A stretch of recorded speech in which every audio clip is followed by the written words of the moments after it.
Hey babe, we're back to talk about self-compassion. We're going to talk about the first key to self-compassion and how to have self-compassion.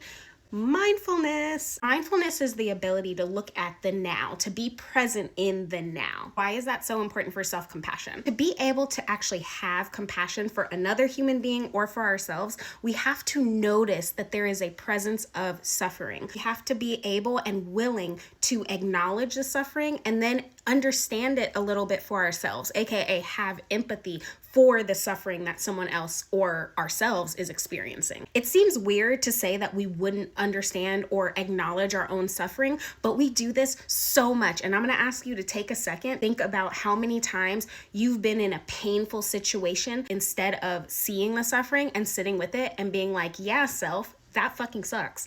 We actually said, why are you so sad? Why can't you just get up and do that paper, make that report, do something on time, go out with your friends? Why do you have to be such a sad sack? Does that sound a little familiar? You gonna tell me you never did that? Okay. Moving on. The reason why self-compassion is actually so hard for us is a lot of us had upbringings in which when we experienced some type of pain, we were told, shake it off.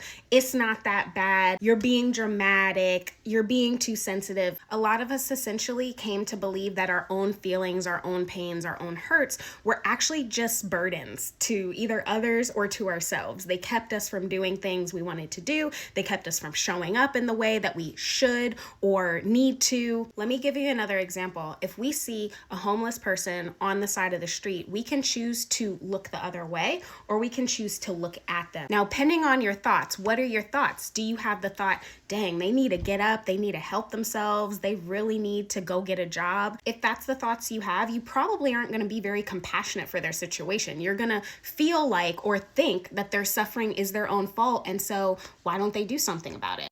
And to be fair, for the thought process that we're following, that is an understandable outcome. They need to just get up and work.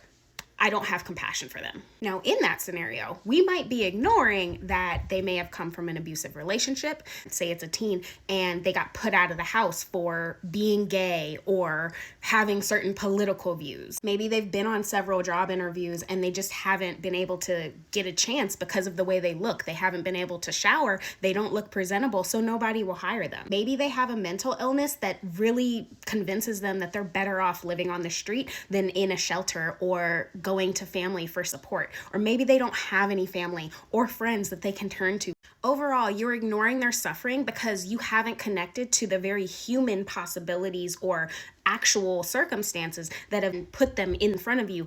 We're able to ignore in that moment with they were and are a human being with love, dreams, joys, pains, and hurts just like we are. Essentially, we're able to disconnect from their humanity in order to not have compassion for them. Say you look at that same person and you have a family member struggling with addictions or was put out the house that you feel for, and you relay this story in your head about your family member onto the person. If you project that onto the person on the street, you might start to have compassion for them because you literally see their humanness. You see, this isn't so far from who I am as a person. This could be me. I'm definitely not calling you a bad person if you can't or don't have compassion for the person that is homeless on the side of the street.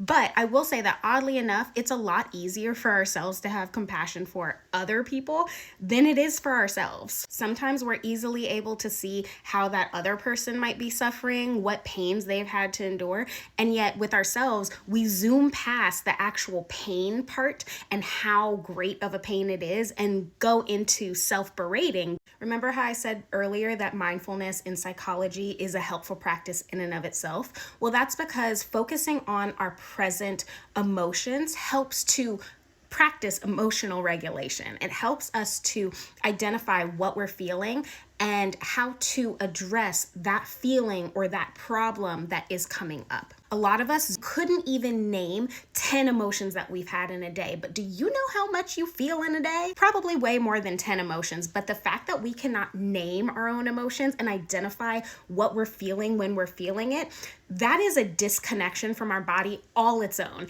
and a problem. Let me give you an example. Say I'm feeling sad, but I have a coping skill, helpful or unhelpful, to help me when I'm feeling angry.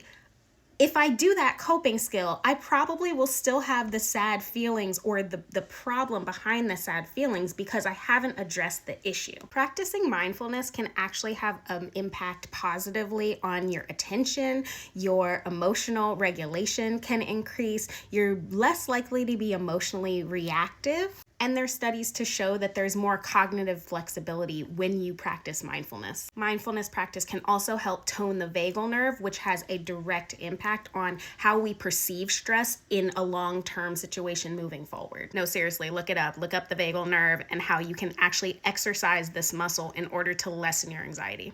I promise you, long-term, it'll have less negative effects and way more positive effects than popping a Xanax. Two components of mindfulness are non-judgment and non-reacting, meaning that by being mindful of what you're feeling, not judging it, not judging the emotions you're feeling, only just being mindful of it so that you can say, hey, this is present, this pain, this stress, this sadness is present, and then not reacting, just being with it, seeing it there. Those things alone allow us to feel, even if it's coming, and especially if it's coming from ourselves, helps us to feel not so alone. It helps us feel understood. And just us understanding ourselves versus somebody else understanding it and validating it, the world of difference that can make. How can we start practicing mindfulness? I'm going to give you a quick and simple way to start incorporating this into your daily routine.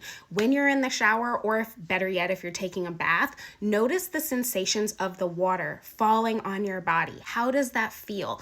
Be with the sensation of the water hitting your body. You got a loofah? How does it feel on your body? Describe that texture. Describe the sensations. Make sure you're smelling, inhaling the scent of your body wash or your soap. Using all your senses. What do you see?